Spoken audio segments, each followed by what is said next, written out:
What's up, everybody? Anton Kraly here from dropshiplifestyle.com. And in this video, I want to show you how to price your products for profitability.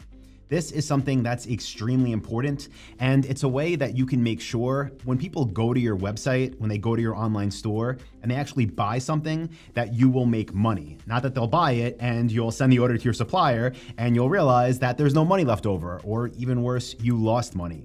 And unfortunately, that's what a lot of people that are just getting into e-commerce and trying to leverage dropshipping, that's what they do, because they sell for brands that don't have any pricing controls, or they just look at their competitors and see, oh, this company is selling this product for this price, I'm gonna do the same. And then they find themselves in the situation where they might get sales and there's no money to be made. So what I'm gonna give you in this video is a very simple equation that I use and that I recommend you use before you even list products for sale, before anybody goes to your website and buys it, and before you find yourself in a situation where you got an order, but you did not make any money on it. Now, I'll also say, if you know anybody that's running an e-commerce store or thinking of doing so, I would highly encourage you, and I would appreciate it if you can share a link to this video with them, because again, this is something I see come up over and over again, and something I've seen come up ever since I started Dropship Lifestyle and talking about how we do this stuff way back in 2013. So if you know anybody that would benefit from this, click the share button, share it with them, and let them hear this as well. Now, I'm gonna switch screens. I put together just a really simple drawing of what this looks like. And the first answer to the question of how should I price my products that I'll typically give is sell them at MAP. But there is a step after this, so keep that in mind. But for those of you that don't know what MAP is, when you get approved to become an authorized retailer for different brands, they'll typically send you a price list that has 3 different prices. So those prices will be MSRP, MAP, and wholesale. So we'll talk about what each of these are and what they mean. Now, MSRP stands for Manufacturer Suggested Retail Price, and this is a price that basically nobody is going to sell at. I would say 95% of the time. But let's just say, hypothetically, MSRP for a product you were looking to sell was $1,200. Now, the next column is MAP. This stands for Minimum Advertised Price, and this is the lowest that you or your competitors would be able to advertise the product for. So let's just say, again, we'll use easy numbers here as a hypothetical. Let's say MAP is $1,000. That would mean the lowest that you can list the product for on your store is $1,000. And if I was selling it, the lowest I can list it for was $1,000 as well. Now, the next column in the price list is wholesale. Wholesale is what you pay for the product, right? This is your wholesale cost to the supplier. Let's use 500 here as a hypothetical. And just so everybody's aware, because this is important to keep in mind as you're reviewing price lists from your future suppliers, the difference between wholesale and MAP should be about 100%. So at a minimum, we want to see the MAP price, remember the price we're gonna sell for, we wanna see that be double what our wholesale cost is. So if our wholesale cost is 500, at a minimum, we would want MAP, minimum advertised price, to be $1,000. And you might be thinking, like, that sounds like an amazing margin, I'm gonna make a ton of money, but there's a reason we want it and need it to be so big, and it's because we obviously have other expenses. So let me erase this now, and I'll show you the actual equation that I use and that you should use to make sure you're pricing your products profitably. So the first thing that we list in this equation is MAP. Again, the price that we are planning on selling the product for. So for this hypothetical, let's say MAP for the product is $1,000. Also, side note for a quick tip, you can and should do this in either Google Sheets or Excel, whatever you prefer. It's a lot faster, especially if you're doing this for a bunch of products. But for this video, I'm just gonna draw it out. So again, first thing we look at is MAP, that's $1,000. Now the first thing we do is multiply that, and we multiply it by 0.97. Now, the reason we do that is because the first expense that we're going to have is the merchant processing fee. So whether you're using Shopify payments or Stripe or pretty much any other payment processor out there to accept credit and debit cards from your customers, you're going to be paying about 2.9 cents plus 30 cents per transaction. So let's round up, make it 3%. What that means is if we multiply our $1,000 sale by the 0.97, that means at this point, we're already spending $30 in processing fees and we're left with $970.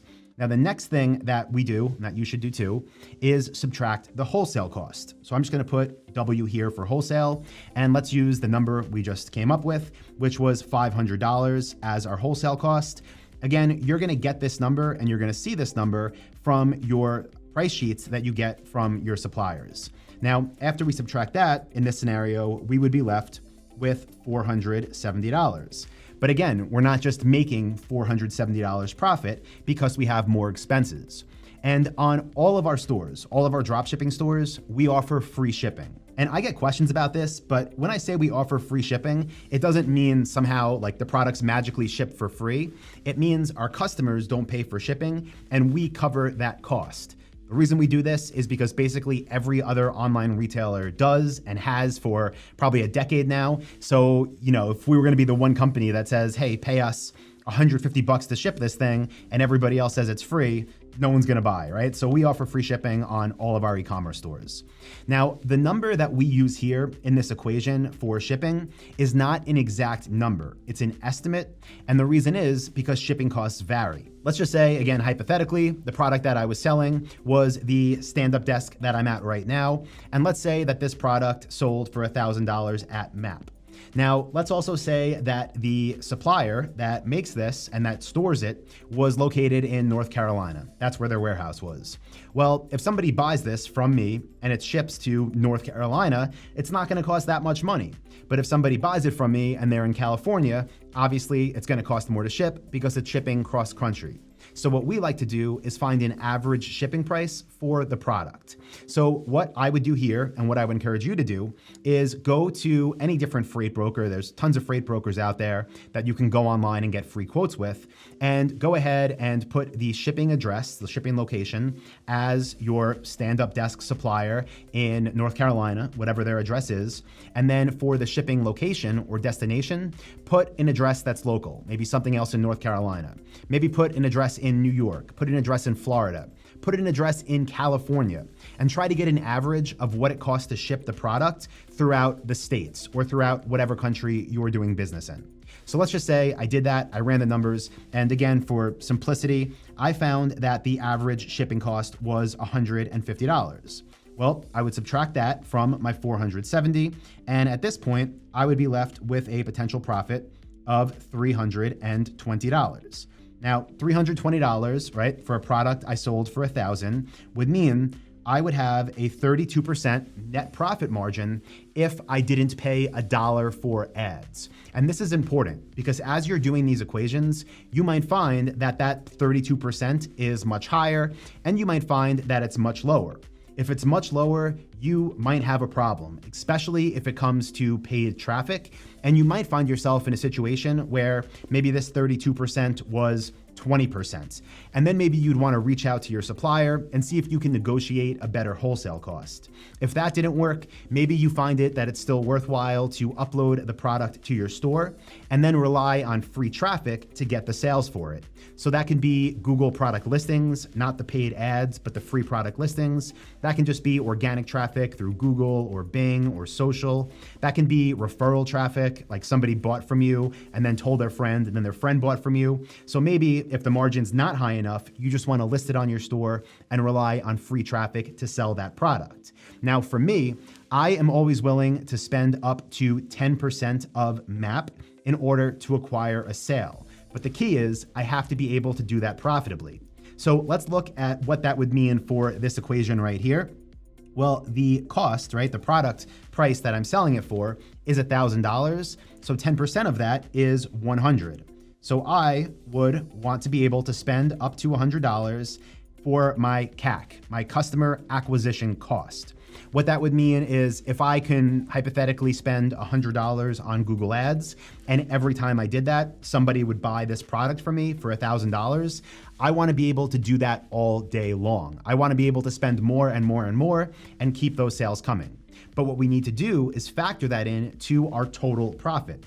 So as we just went through down here, you saw that my potential margin with free traffic for this specific hypothetical product would be $320. Well, if I was willing to spend up to $100 to acquire that sale, that would mean my new margin for paid traffic would be $220, which would be a 22% profit margin.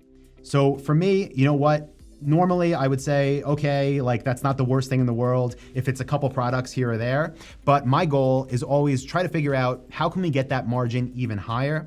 How can we increase our average order value for this specific product to maybe bump that up to 25%, maybe 30%? What else can we do besides spending less money on ads to get the sale? Well, maybe, again, if it was a stand-up desk, what I would look at this point is, can I do things like have an upsell on the page for a monitor arm? Can I have an upsell for a desk lamp that connects on? Can I have an upsell for a mounting cable tray that people can, have clean cable management behind their desk, which on this one, I don't. So good thing that's not on video. But those are the things that I would ask myself to try to get that hypothetical 22% higher and higher and higher. Now, this is important, and this is exactly how you can know what your potential profit is before you even get a sale, before you spend $1 on ads, before anybody checks out on your store. And you might find numbers like this, and you know what? That's a great sign. But one of the reasons we do this is because, unfortunately, some suppliers out there don't really have MAP policies that are all that friendly to the retailers like us. So let's just change the numbers a little bit here. And let's say hypothetically that we were running this equation, or you were yourself, and you had a $1,000 product, right? $1,000 MAP product, and you took out the 3% for merchant fees. So you multiplied it by 0.97% or by 0.97. You were left with your $970. But then you looked at your price sheet and you saw that your wholesale cost, maybe for this product, was, let's say, I don't know, $700, right? Well, that changes everything in a big way. That makes it to the point where you really need to try to negotiate that with your supplier, or you need to rely on free traffic to get the sale, because your 10x ROAS example here, where I'm willing to spend up to $100, you're not going to be doing that if the spread isn't there. If there's not enough of a difference, if there's not enough money between MAP and wholesale. So this is something you definitely want to look at, especially when you're trying to calculate your future potential margins, especially when you're trying to price your products profitably. Because the easy solution, or the one that's going to make you the most money, is not just going to be, okay, well, somebody else is selling this product for X, I'm going to sell it for X also. And the easy solution isn't going to be, okay, MAP for this product is $1,000 and my wholesale cost is $700. So now I'm going to sell it at $1,500 when everybody else is selling it at $1,000, right? Those aren't the ways you find extra money. Those aren't the ways you make more. The ways you can find extra money and make more are, one, trying to negotiate, if necessary, with your suppliers on wholesale cost, and also seeing what your potential margin is so you can determine where you want your ad budget to go and where it can be spent most profitably. So guys, as always, I hope you found this helpful. I know that was a lot. I know I talk fast, but I get this question all the time, and I figured a quick video like this would hopefully answer it for you and maybe reduce the frequency that I get this on social and into my inbox. So before we wrap up, just want to say, if you got value from this video, do me a favor, click like and leave a comment below. Type in profit in the comments if you got value, profit in the comments. And for everybody watching this that's brand new, that wants to know how we build highly profitable semi-automated stores, I would highly encourage you to go to this link. It's dropshipwebinar.com. I'll also link it up in the description. If you go there, you can get a free training from me in depth on how we build highly profitable semi-automated stores. So thank you, everybody. I appreciate you, and I will talk to you in the next video. See ya.